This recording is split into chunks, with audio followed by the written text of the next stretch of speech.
Bienvenida, bienvenido a esta exploración. Hoy vamos a sumergirnos en la historia de un objeto que seguro que reconoces al instante, ¿eh? Ese pequeño libro de cubierta roja que dio la vuelta al mundo. Las citas del presidente Mao Zedong. Exacto, el famoso pequeño libro rojo, como se le conoce sobre todo en Occidente. En China, durante la Revolución Cultural, le llamaban el libro rojo del tesoro, el Hongbaoshu. Vamos a analizar su origen, que igual sorprende a algunos, su contenido, claro, y el impacto tan extraordinario que tuvo. Sí, porque vaya impacto. Para esta conversación nos hemos basado en bastante documentación sobre su publicación, su estructura, cómo se distribuyó por el mundo, toda la información que hemos podido recopilar. Eso es. Y el objetivo, pues, es desenredar un poco la historia de este texto tan influyente, cómo surgió, qué ideas contenía realmente y por qué se convirtió en un fenómeno cultural y político tan masivo, dentro y fuera de China. Un fenómeno global, sin duda. Vale, pues vamos a desgranar esto. Vamos allá. Empecemos por el principio, ¿no? Porque este libro no apareció de la nada, como un bestseller mundial. Su nombre oficial, como decíamos, citas del presidente Mao Zedong, Mao Tzu-si Yulu. Pero, ¿cuál fue su propósito inicial? ¿De dónde salió exactamente? Pues mira, el origen es muy específico y no es el que mucha gente piensa. Nació en el Ejército Popular de Liberación, el EPL. No se pensó como un libro para las masas al principio, ¿eh? Ah, ¿no? O sea, origen militar. Totalmente. Fue compilado inicialmente por una oficina del Diario del Ejército Popular de Liberación. Era básicamente un manual ideológico para los soldados. Vaya. Y esto vino de una práctica que impulsó mucho Lin Biao, que era ministro de Defensa y, bueno, una figura clave en todo el culto a Mao. Claro, Lin Biao, un nombre fundamental aquí. Fundamental. Él promovió que en los ejercicios diarios, en la rutina de los soldados, se incluyera el estudio de textos de Mao y también de figuras modélicas como Lei Feng. Lei Feng, el soldado ejemplar, ¿no? El símbolo de la lealtad y el sacrificio. Ese mismo. Un soldado idealizado como el ejemplo máximo de abnegación, de lealtad al partido.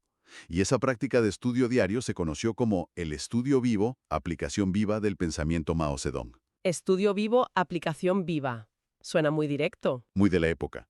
De hecho, el diario del EPL ya publicaba una cita diaria de Mao desde 1961, usando un índice temático. Eso fue como el germen del libro. Crítica diaria, unas citas sueltas en un periódico militar a un libro compilado. ¿Cómo fue esa transición? ¿Quién tuvo la idea? Pues fue a finales de 1963 cuando se propuso formalmente compilar una selección de estas citas, para uso específico del EPL. La idea, claro, tuvo una acogida buenísima dentro de la cúpula militar. Me imagino.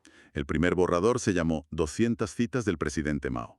Hubo varias revisiones, se hicieron pruebas piloto en algunas unidades del ejército para ver cómo funcionaba.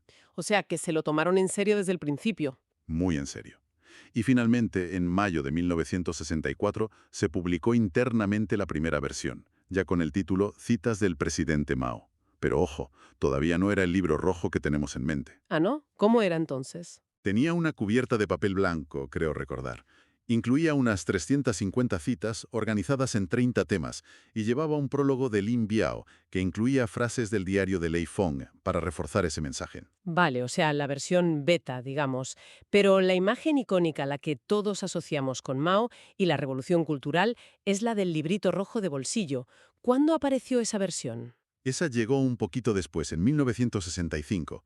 Tras un par de ampliaciones más del contenido, se llegó a la versión, digamos, definitiva en cuanto a texto. 427 citas extraídas de discursos y escritos de Mao entre 1929 y 1964, y agrupadas en 33 capítulos temáticos. Y la cubierta roja. Y la cubierta roja.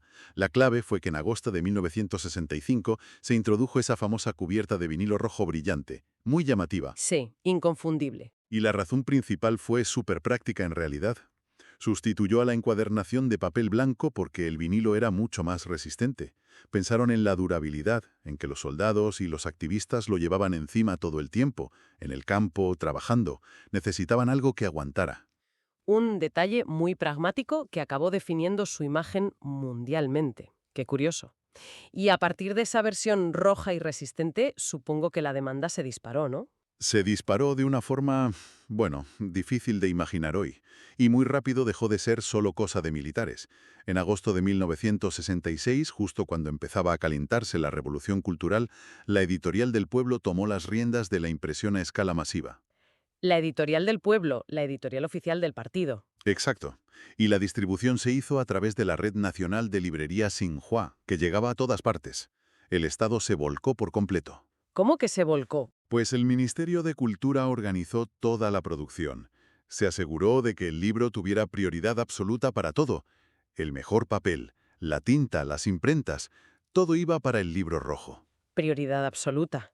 Eso suena a que otras cosas tuvieron que quedarse esperando. Claro, tuvo consecuencias. La escala era tan brutal que a finales de 1966 se ordenó construir cientos de nuevas imprentas por toda China. ¿Cientos? ¿Solo para este libro? Principalmente para este libro, ¿sí? El objetivo que se marcó era, bueno, es que es alucinante, que el 99% de la población de China leyera el libro del presidente Mao. El 99%. Es una cifra casi totalitaria en su ambición. Y claro, si toda la industria editorial estaba volcada en esto, ¿qué pasó con otras publicaciones? Pues imagínate, se interrumpieron planes que ya estaban en marcha como la publicación de nuevos volúmenes de las obras completas de Marx y Engels. Incluso Marx y Engels. Incluso, se paró la distribución de otras obras ideológicas importantes. Hay datos que dicen que todavía en 1970 había millones de copias impresas de las obras escogidas de Marx y Engels almacenadas en depósitos. Almacenadas. ¿Por qué? Porque la directriz era clara. No debían interferir con el aprendizaje de las citas del presidente Mao Zedong. El libro de Mao era lo primero, lo único casi. Increíble. Eso no solo habla de la escala de producción, es que subraya la centralidad absoluta que adquirió el pensamiento de Mao, o al menos esta versión condensada, ¿no? Llegando a eclipsar temporalmente hasta los textos fundacionales. Has mencionado antes que otras obras del propio Mao sí se publicaron, ¿o no? Sí, sí, ese matiz es importante. Obras como sus obras escogidas o sus artículos escogidos también tuvieron tiradas enormes en esa época, ¿eh? Millones de copias. Pero ninguna, ni de lejos vamos, alcanzó las cifras estratosféricas de las citas. Era el vehículo principal, el más masivo, para difundir su ideología en ese momento concreto. Entendido. El formato de bolsillo, las citas cortas, era perfecto para eso. ¿Y cuánto duró este fervor casi exclusivo por las citas? ¿Cuándo empezó a bajar la fiebre?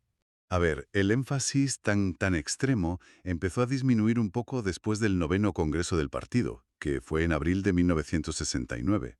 Vale. Pero bueno, el libro siguió siendo omnipresente durante varios años más, no te creas. El fin oficial de su promoción y de la publicación masiva llegó bastante después, el 12 de febrero de 1979. Ya en la era post-Mao, claro. Exacto, ya con Deng Xiaoping al mando. Fue entonces cuando el Departamento de Publicidad del Comité Central ordenó parar la publicación. Y la justificación fue durísima. Fíjate qué cambio. ¿Qué dijeron? Pues calificaron la obra, las citas, como una distorsión del pensamiento Mao Zedong. Dijeron que había tenido una influencia perniciosa y generalizada, un giro de 180 grados respecto a lo que se decía una década antes. Vaya cambio de discurso oficial. De ser la quintesencia a ser una distorsión perniciosa. Hablemos un poco más del objeto en sí. Hemos hablado de la cubierta roja de vinilo, la icónica. ¿Pero hubo mucha variedad en los formatos o era básicamente siempre igual? La imagen que domina es esa, la edición de bolsillo roja, encuadernada en 64 folios, que es un formato muy pequeño, y a menudo llevaba fotos de Mao dentro. Pero sí que hubo variantes. Ah, sí. Las primerísimas versiones, las de antes de agosto del 65, tenían cubiertas azules o blancas, como te decía. Y luego, incluso con la cubierta roja, hubo ediciones encuadernadas en tela, en seda, en cuero y también en simple papel, claro. O sea que había ediciones más de lujo, por así decirlo. Sí, aunque la inmensa mayoría eran las de vinilo rojo de bolsillo. El tamaño compacto era el estándar. Estaba pensado para llevarlo siempre encima, para consultarlo constantemente. El lema era, para la práctica, el aprendizaje, la aplicación. Siempre la idea de la aplicación práctica. Siempre. Pero aquí viene lo curioso.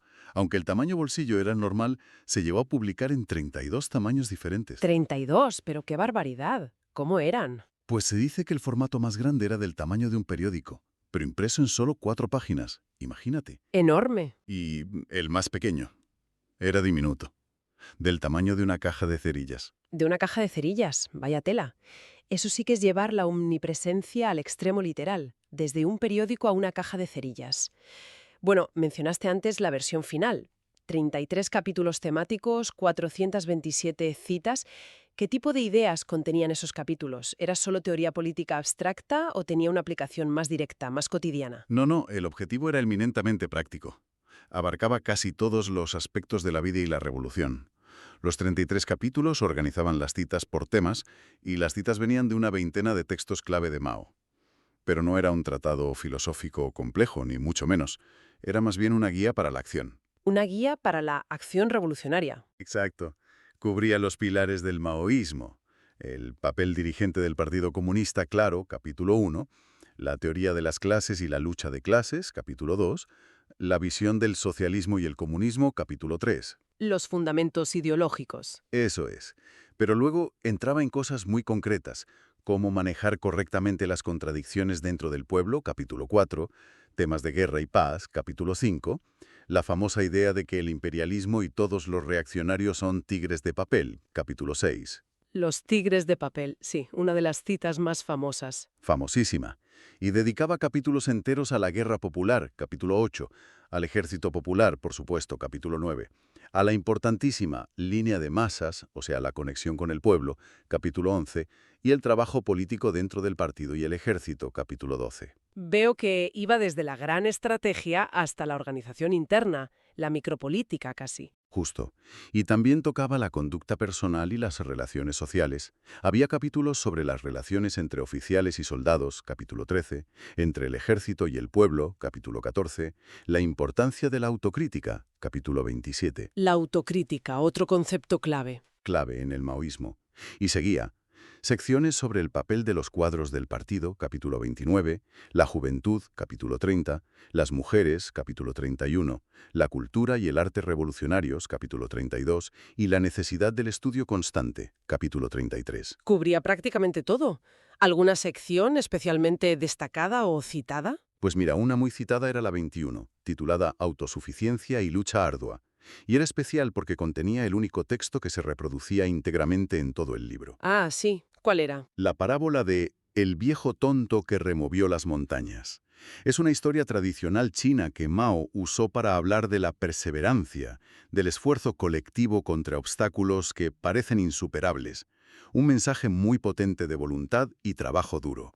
Entiendo. Así que, más que una simple lista de frases célebres, era como un manual condensado para vivir y actuar según los principios maoístas en todas las esferas de la vida. Estaban puestas al azar, seguían una cierta lógica, iban desarrollando los temas poco a poco.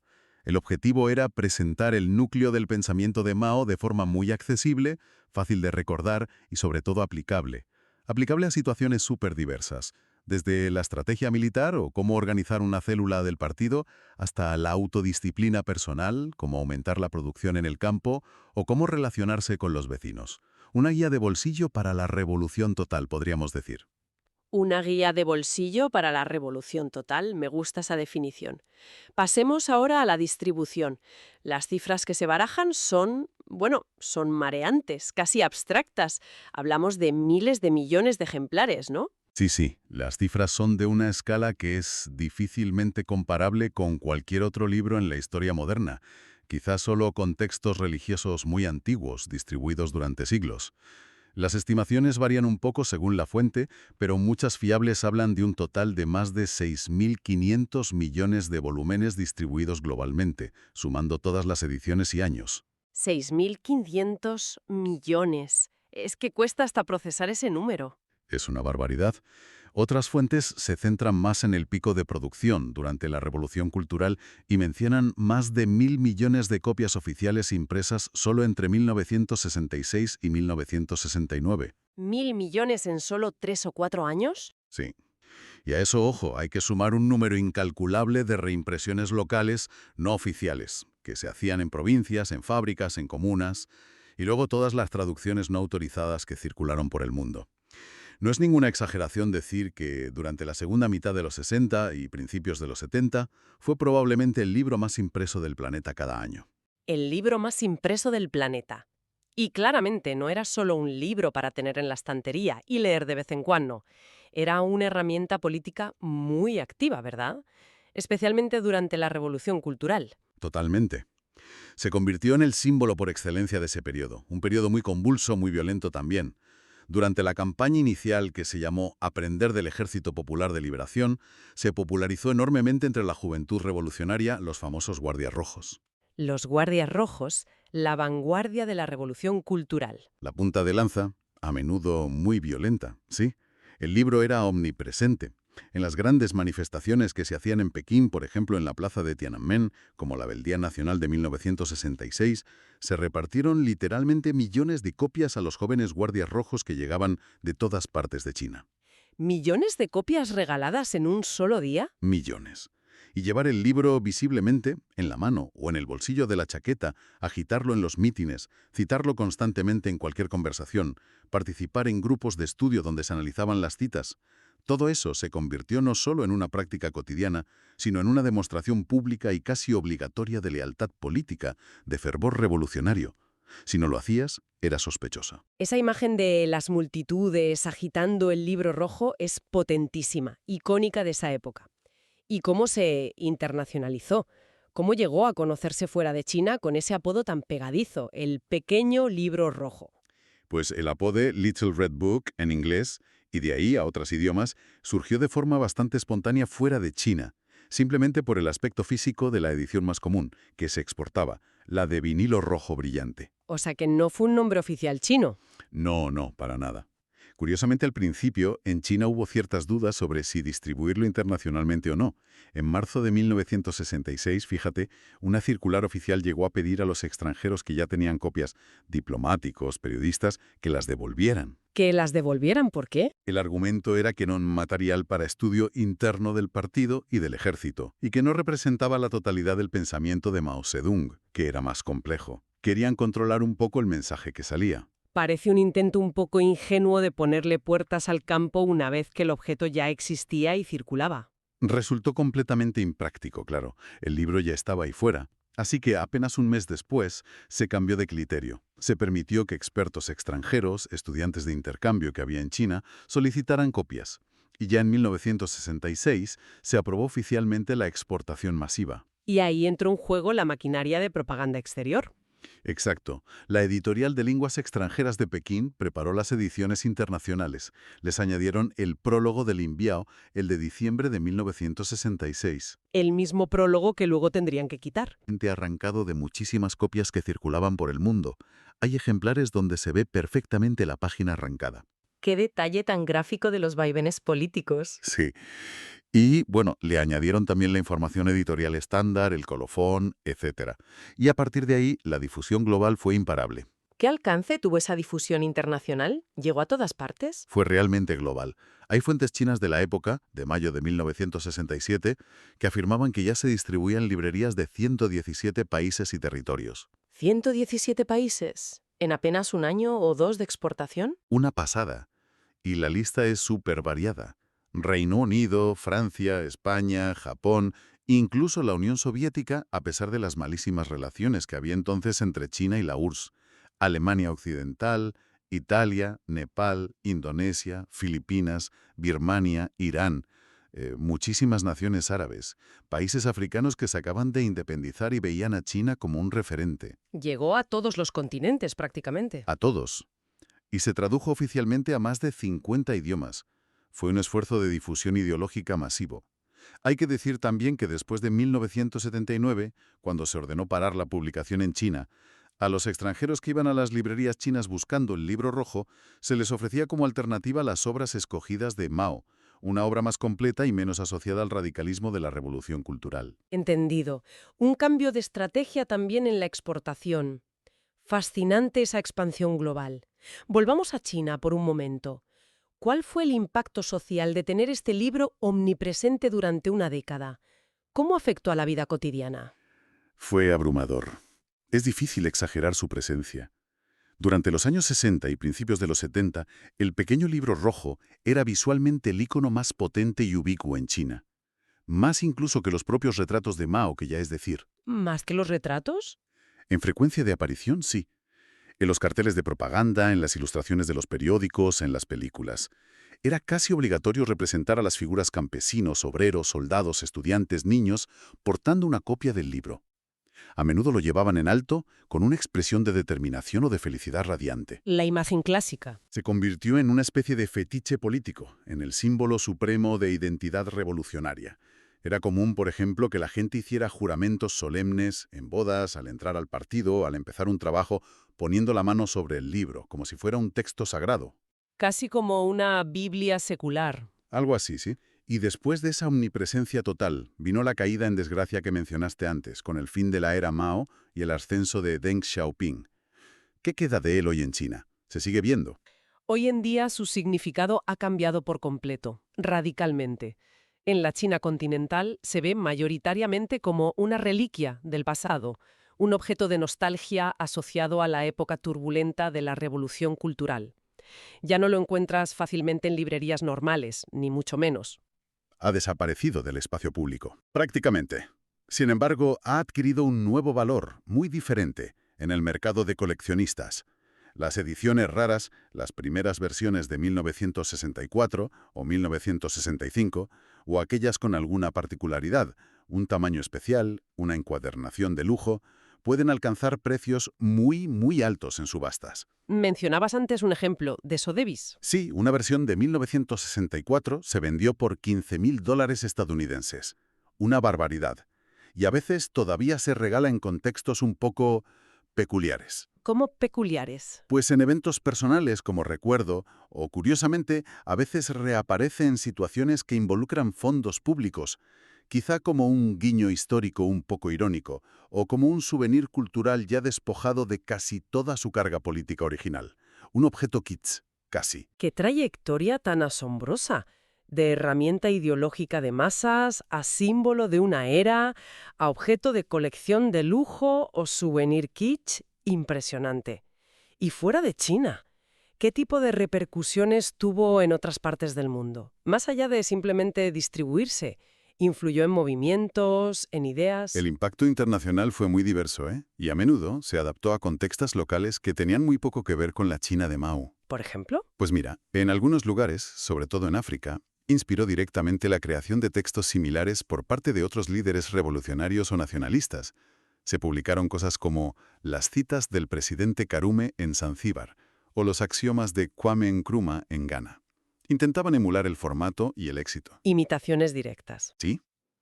En Europa y América la influencia fue más en círculos intelectuales de izquierda y sobre todo en movimientos activistas. El filósofo francés Alain Badiou, por ejemplo, que fue maoísta en su juventud, decía que el libro no era tanto un dogma a seguir al pie de la letra, sino una herramienta útil para clarificar e inventar nuevos comportamientos en la lucha política. Le daba un uso más estratégico. Interesante. Y mencionaste antes su impacto en Estados Unidos, especialmente entre grupos radicales. Eso me llamó la atención. Sí, fue particularmente significativo para algunos movimientos radicales afroamericanos y asiático-americanos en los años 60 y 70. Lo veían como una fuente de inspiración revolucionaria que venía del tercer mundo, como una alternativa potente a teorías marxistas que consideraban demasiado eurocéntricas. Buscaban otras referencias. Exacto. Y hay anécdotas muy potentes que ilustran esto.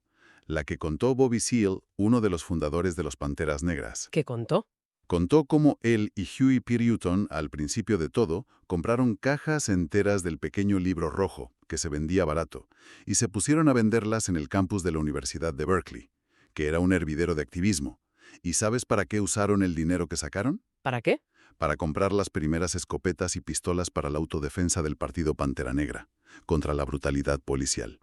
Es una conexión increíblemente directa y pragmática entre el libro de Mao y la lucha armada en las calles de Oakland. Vender el libro de Mao para comprar escopetas es una imagen realmente impactante. Habla de una apropiación muy particular del texto, ¿no? Totalmente descontextualizada de China. Totalmente. Y no fueron los únicos. Otro grupo radical negro, el Movimiento de Acción Revolucionaria, RAM, Basó parte de su código interno de disciplina para los militantes, su código de cuadros, en secciones del libro rojo, como la de las 3 reglas principales de disciplina. Lo adaptaban a sus propias necesidades organizativas. ¿Y en India? Mencionaste antes el movimiento naxalita. ¿Cómo fue allí? En India, el libro ganó muchísima atracción, sobre todo a partir del levantamiento campesino de Naxalbari, en Bengala Occidental, en 1967. Ese levantamiento dio inicio al movimiento naxalita, que era de clara inspiración maoísta. Vale. Charu Majumdar, que fue el principal líder ideológico de la primera fase del movimiento, le dio una importancia capital al libro rojo. Insistía en que su estudio fuera obligatorio para todos los cuadros del partido. Obligatorio. Sí, e incluso promovía que los militantes se lo leyeran en voz alta a los campesinos analfabetos en las aldeas, para transmitirles las ideas revolucionarias de Mao. Fue muy popular entre militantes y simpatizantes durante años. O sea que penetró bastante en ese movimiento. Muchísimo. Pero claro, esta misma popularidad y su asociación directa con una insurgencia armada llevaron al gobierno indio a prohibirlo a mediados de los años 70. Lo consideraron material subversivo. Lógico, desde el punto de vista del Estado. Queda clarísimo que su viaje fue mucho más complejo y poliédrico que una simple exportación de propaganda china. Hemos recorrido la sorprendente vida de las citas del presidente Mao Zedong. De ser un manual práctico para el ejército chino, pasó a convertirse en un icono global agitado por millones durante la Revolución Cultural, distribuido en cifras astronómicas y traducido a decenas de idiomas. Una trayectoria fulgurante. Y de ahí a su rápido declive político en China, transformándose en un símbolo de una era muy turbulenta y finalmente en un objeto de nostalgia para unos y de colección para otros. Exacto. La historia de este pequeño libro, de este objeto, encapsula muchas de las grandes narrativas del siglo XX. La capacidad industrial para producir propaganda a una escala sin precedentes, el fenómeno extremo del culto a la personalidad de un líder y la compleja dinámica de cómo las ideologías se difunden globalmente, especialmente en un mundo marcado por la Guerra Fría y los procesos de descolonización. Es un espejo de su tiempo. Totalmente. Y su contenido, esa distilación del pensamiento de Mao, diseñada para ser simple, directa, memorable, tuvo sin duda un impacto tangible en movimientos políticos y sociales muy diversos en distintos continentes. Pero es crucial subrayar esto. Su interpretación y su uso fueron increíblemente variados. Se adaptó, se transformó, a veces se malinterpretó, en función de los contextos locales que lo recibió. No fue un mensaje unívoco que llegara igual a todas partes. Esa plasticidad es fascinante. Y para cerrar ya nuestra exploración de hoy, quizá una reflexión final para quienes nos escuchan. Más allá de las propias citas y su significado original en el contexto chino, ¿qué nos revela la trayectoria de este libro sobre el inmenso poder que pueden alcanzar los objetos simbólicos? Sobre cómo la difusión masiva de ciertas ideas, empaquetadas de forma atractiva, puede moldear la política y la cultura, especialmente en la era de los medios de comunicación del siglo XX. Es una gran pregunta. El poder del símbolo, ¿no? Exacto. O quizá es pensando en su espectacular ascenso y su posterior caída en desgracia oficial en su propio país de origen, ¿qué lecciones podríamos extraer sobre la relación, a menudo tensa, a menudo cambiante, entre los textos políticos fundacionales y los movimientos sociales que los abrazan, los interpretan a su manera y a veces, con el tiempo, los acaban abandonando o relegando al desván de la historia? Una relación siempre compleja, la de los textos y la acción política. Da para pensar, desde luego. Pues ahí lo dejamos. Un tema que sin duda da para seguir pensando y debatiendo.